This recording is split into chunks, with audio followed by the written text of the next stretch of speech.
Hi, today I wanted to talk about our inner monologue and why it matters.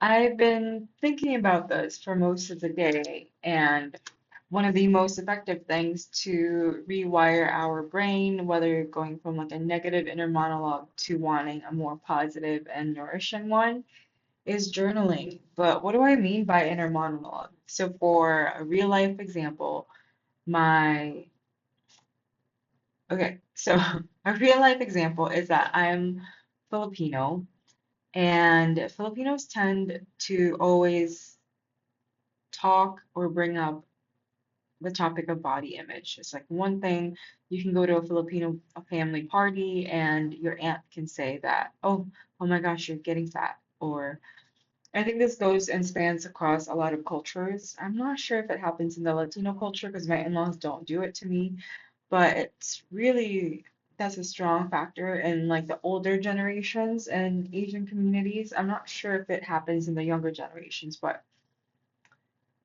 I was just reflecting today. I was like, oh, that's like their inner monologue. Like maybe when they go in front of the mirror, they're instantly criticizing or looking if they're fat or skinny.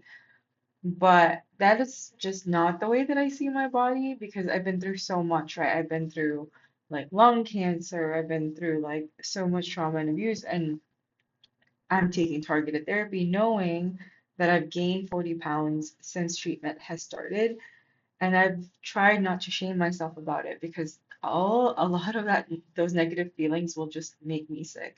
I try to be active, I try to write, I try to not run, but I try to walk as much as I can every day. But anyways, those are personal things, right?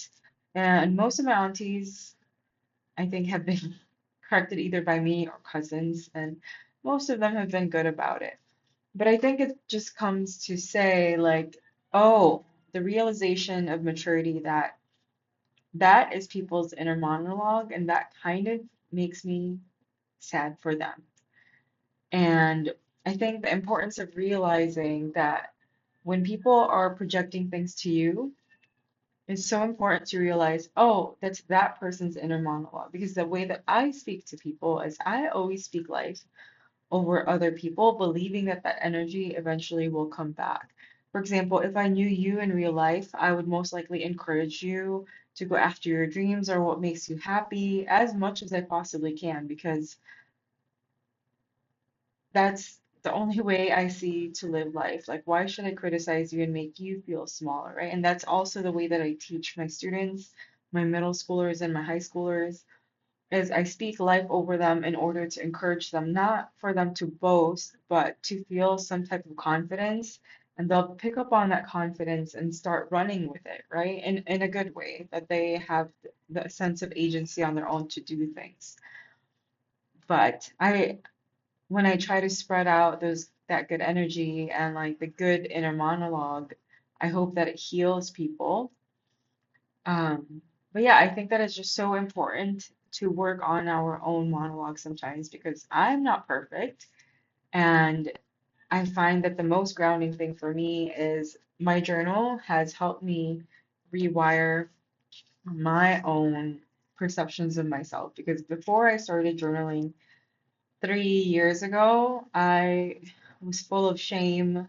I think I haven't always been that way, but in adulthood, there's like finances, there's marriage, there's friendships, and just so many things career-wise, and just so much things that get jammed up in our brains that will tell us that we are not good enough. So, my question for you is, what are things you used to believe about yourself that you no longer do? Because I want you to recognize how much growth you've had these past few years. And then the second question is, what growth do you want to have, and what kind of person do you want to become? For me, it was that I wanted to surround myself with people who were confident and that have um, that think of themselves in a way that they love themselves because I realize that those that are not confident So there's a difference, right? There's people who are not super confident, but they're actively working on it and love other people. But there's also people who are not confident and can be very harmful towards other people. And I want to surround myself with people who are actively working on their confidence so that they can pour that towards other people. I guess vice versa. If someone's too confident, it could also be harmful. But I want to surround myself with people who are not harmful, but also at the same time confident so that, just being around them also boost my own confidence because I love to see that, and especially in a lot of other women who are like go-getters and they know what they want in life and that they have the Delulu mindset. Um, yeah. So, what are the beliefs that you want to embody, and how are you going to embody that, right? What is it, journaling? Is it speaking on the camera every single day? Um, yeah, I'm just excited for you. Thank you for being here. And I guess those are two big questions. And then the third one is, what superpower do you have or believe that you have, and how could it make a difference with the people around you and within yourself? That one is a good one. I also had my student write about it today. Um, yeah. So let me show you some of my journal. I'm about halfway done, but yeah, this is just like neuroscience of me working on my mindset every day. It's not like, oh, Aurora, like gaslight yourself into thinking positively, but you could also do a brain dump every day, and I think that it just releases so much emotions and makes space for the new. But I hope that you guys have a beautiful day. Thank you for staying throughout this whole time. I think that the next narrative that I really want to work on is my relationship with my Filipino-ness era.